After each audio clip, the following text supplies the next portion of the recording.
Today is the difference between life and death. Today we are at Sand Hollow State Park in Utah, and we are going to recreate a video that we saw on Matt's Off-Road Recovery where one of our fellow Raptor owners got stuck in the sand hauling a couple of jet skis. And not any Raptor. It was like a Roush or a... It was a Shelby Baja Raptor. Baja. Basically, we've taken the Raptor R and a trailer full of jet skis. Full of jet skis, there's two. Full. It's just full. And we're gonna go get the Raptor intentionally stuck. So we're gonna show you what to do when you get in that situation, if you ever do. Allow you to get unstuck without having to wait for someone to come pick you up, and see if you can just do it yourself, dude. It's all about doing it yourself. Be a man.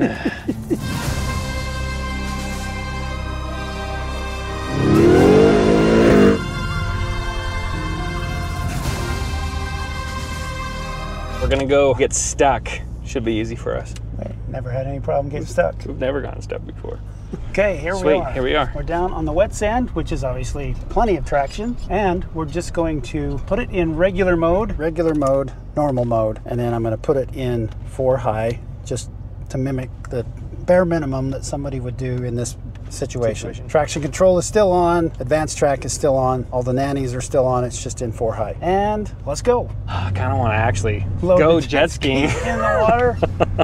74 degrees. I'm fully aired. Well, I'm actually making it pretty good.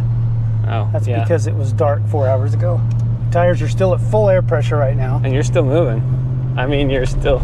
All right, now you're starting to... Hey! Okay. Ooh. We are officially stuck. Stuck. Say it again for the people. I am stuck. Oh, how embarrassing. Okay, now the last thing you want to do when you get in this situation is to keep on the gas and keep digging. Oh, don't floor it! Okay, floor it! Because the guy in the video dug and spun his wheels so long. Which, by the way, we do not... We don't know this guy. We don't. We are talking so much smack on him. Oh, you are so dumb. You're right. We don't know this guy. We're just kind of recreating the situation. When they showed up there, his tires were all hanging. They'd all dug their individual holes, all 4 of them, and the truck was resting on the sand on the frame. So at that point, you have to get somebody to pull you out. You have just eliminated your own ability to get out of a situation like that. Okay, so we should walk out and check it out. So let's check it out. Okay. Okay, so the first thing we're going to do at this point, before we've gotten ourselves really in trouble, is we're going to let some air out of the tires, including the trailer tires. And what does that do? As you let the air out, it lets the footprint of the tire get 2 to 3 times the size of it normally would be as it's going down the road. Cool. Okay, so now we're just going to air down. So what are you at currently?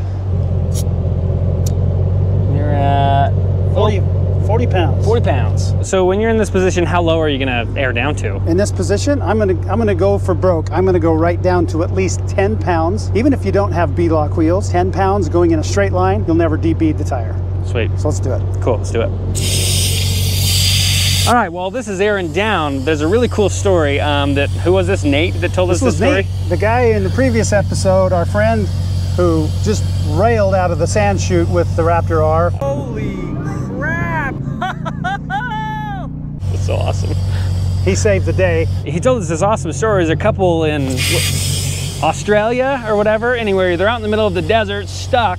They couldn't get out and they couldn't call anyone. And they died, which is crazy. And then when their vehicle was found, the people who found it aired down the tires and drove it right out. So sometimes stuff like this can actually be a life or death situation, or you're just, you know, you're at the beach with the kids and you just don't want to look embarrassed. That would be me. No, that'd be me calling you, hey, Dad. 10 pounds. 10 pounds? One more trailer tire and then everything will be at 10 and we'll see how it goes from there. The trailer hasn't been spinning, so you can see from behind. They're squashed out, so it makes that contact patch on the bottom extra wide to give you extra traction. So we are pretty buried in here. Let me take a look.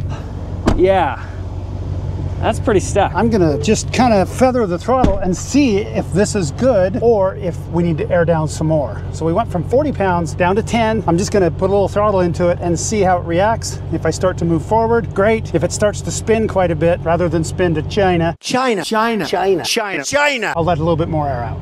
Okay, so let's see what it does. And then just ease into the throttle and get on out of here. So that's crazy. Maybe it just seems like a simple thing, but it's a big deal if you had nobody to help. All right, that's as simple as it gets. We genuinely, or at least I genuinely thought we'd be here a little bit longer, but it really is that simple. Good times. Sterling's Wild West.